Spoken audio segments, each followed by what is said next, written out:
Omo ahia di apsia tupa koi. Koe tau kau whakataha ho mea mai. Koe tau kau whakataha i roto whare o si o koko koe vai kau atu. Maro atu. Kau whaikau ai tukutara. Tokon whalau maari. Talatala i whare. Kogoi pe. Whanau paeanga mai whamahapuna. Nau koroa ia. Pea unau tū totonu mo maro. Ngā i talatala i whare katoa pe. Mo whakakoroa ki nau tōku o akamai. Ie ke whini.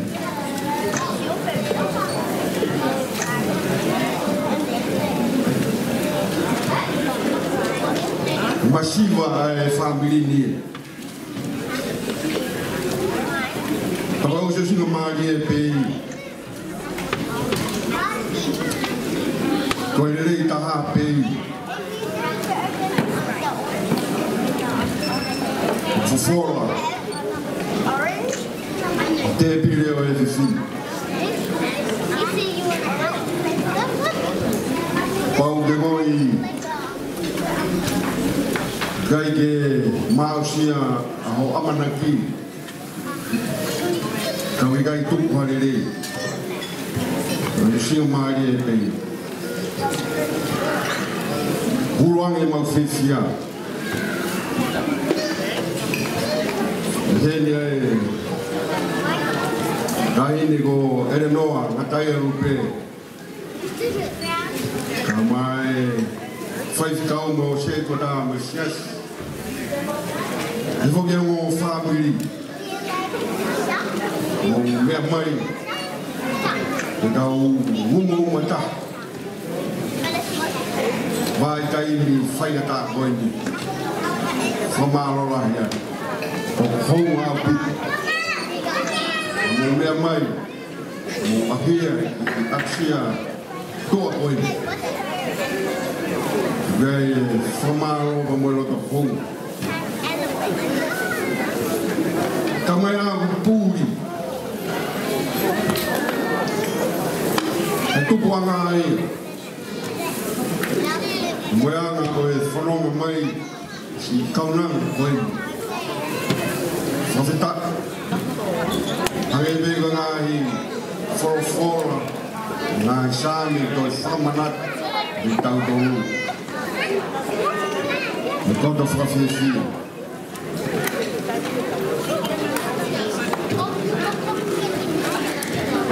O kō whaahe me whoki koe motuani, koe motua kōa pei. E whakatoa ngai whaikau sea.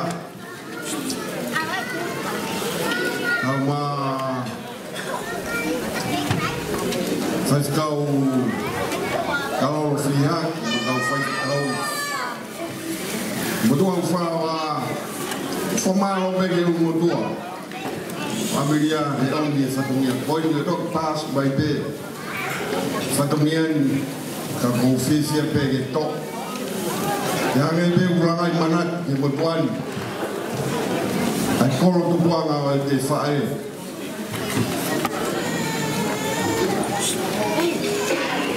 Kai ngā kumanatu ki motu peko sumaka koeni i loa koroa.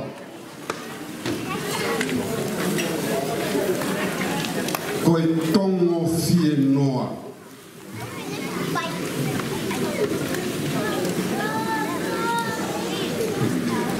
Rebe pa mo ngā hi tala, rebe mo ngā hi mātanga. Kausi au pito e ku ilo. Karo e te lere keisi mai ku manat ku tau fitu ia. Ku mamahe au me iofu mo koro. Ku tāna i ki whoki ki ai te hono waa ki koro. Ku whine i ki koe piua koroa pe i. Koe taro te he mai ki tonga te si au pitu. Kau whawhana o pēr no tala noa I tongo whia noa. Pēr whaahi me ki koro. Sai pē toki mao e toki whakau tonu mai pē. I nau tonu e kau tāna e ki, nau tonu e toki mui mai. Ana urere atu he waru o tonga ki mui waru futuku. Ha mai pēki I waru futuku ko kei whakau. Kei whai whakamia pe e pure a ngā. Whakahono sawea I koe o e hala. Whanonga atu I hala o furi mo ngā I koro. O ia, o au ki he aha ngā. Hono sawea e fui hala ko ia. Nā kau whanahai mo mātoa. Nā eoni me a segeria he tokone e pure a ngā. Tēnā kua ahia I koro. Toi peki taimi nau toi ahi atuai. Te au aru ki he tukariku. Whanongo ke whoki e tala noa koe. Koe mana ai tua koroa. Pau whawhehu I pepe koe hara e winga. E tala noa koe e tokua o whaamana. Ai tua koroa. Pako wao te o wakai ki ai. Ka koe I te wakai, koe tuariku o koroa o iai e whoi tere ai. Loloto au pito au. A koe taimi koe o teka e matangi. O ai Nei he toke lau whahake. Ka koe ngahi te hau koe une oku. Ka koe whumutu le rea ko te rea ko ia. Koe ne whaaki. Koe unua. Toki mahino le waka te hau. Ka koe uhinga ia koe rea koe pe mana I tua koroa. Ka whapehe ni. Ka hoko ha mea laki I wawa. A hoko ha mea ki whare o karara mo wawa uraki o mana I tua koroa. Tako a mono uhinga, koe whutere a koe I. O ki lau one a dupe o kage whu lolo a whewhe, ne tua riku e ki lau one. A koe whanonga atu koe ia, pia tō ai nuku isu. Ka koe whaaki koe a te au. E taini pūmai matamine toke lau hake. Koe ne whaaki a ngai hu te au. Mani ai tua koroa. Kana toi a ahi atu. Nere mai I tonga pe whaasi I te whaai. Wafta haonona toi fōu atu ai ki koroa.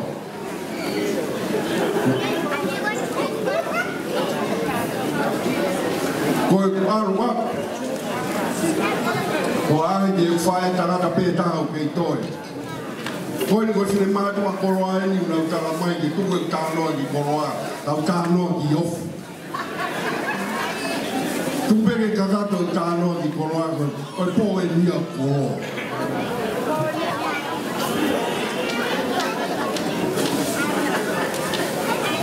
Peko wakai e kuahi koe ne wawhata hano e kusio. Tā koe e ki whutongo. Tā koe whutongo koe ni o tuku pēia he moana loloko.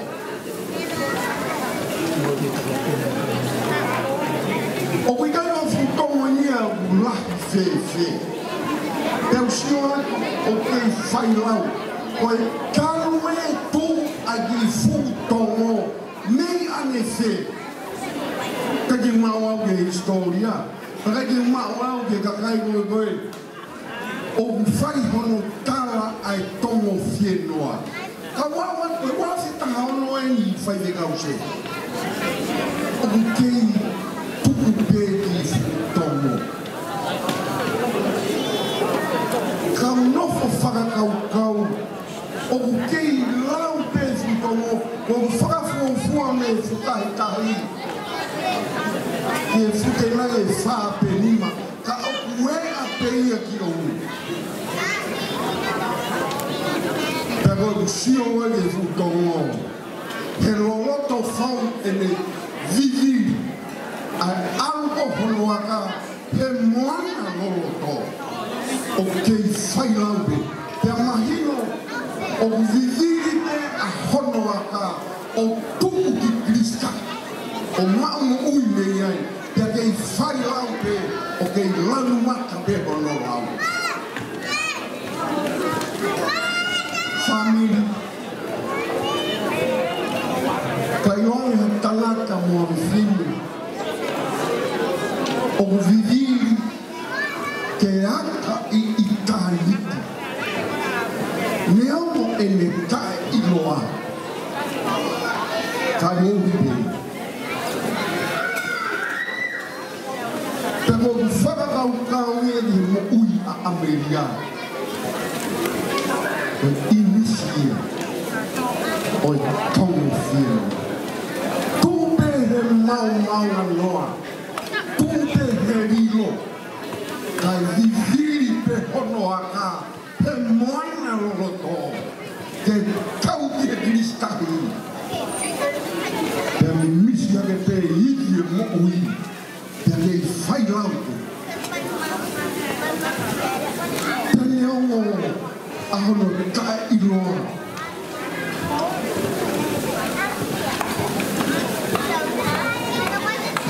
mau anoa tu he moana kai o ui pe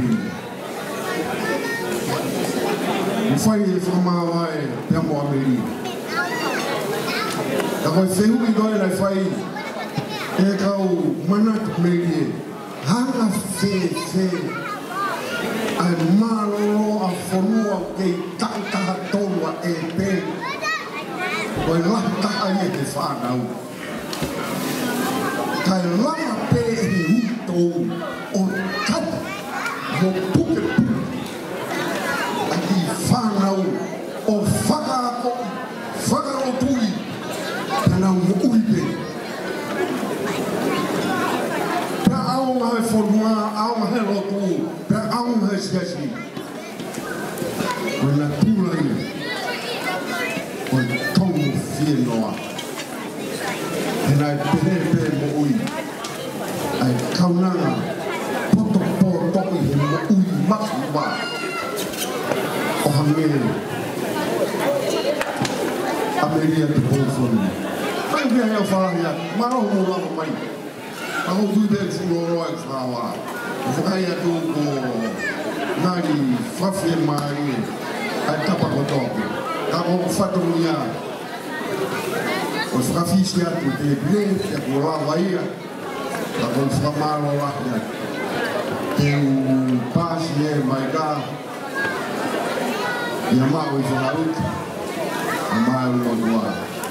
O wharai atu ni moutou, mo mea atu mau maro rota ko whaongo atu, ia awa pompo maro bini.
Maybe the court of Fayette, Yamamoto, we had to go up in Tamatu, boy, maybe.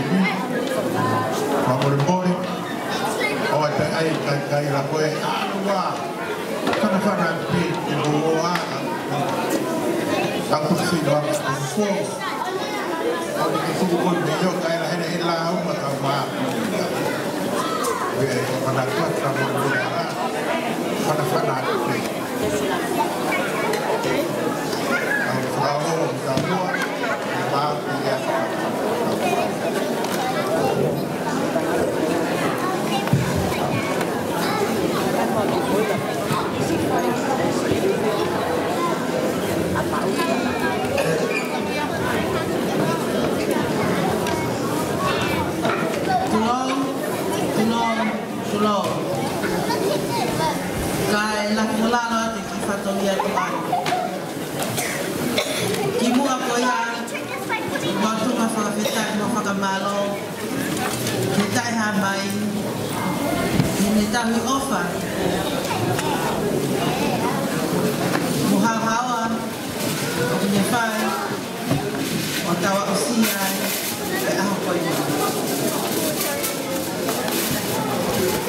Ngata angai fai patomia. E whana mga hipuna. A Ameria te pofonua. Nebele vai malanga kakatawa.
Amen.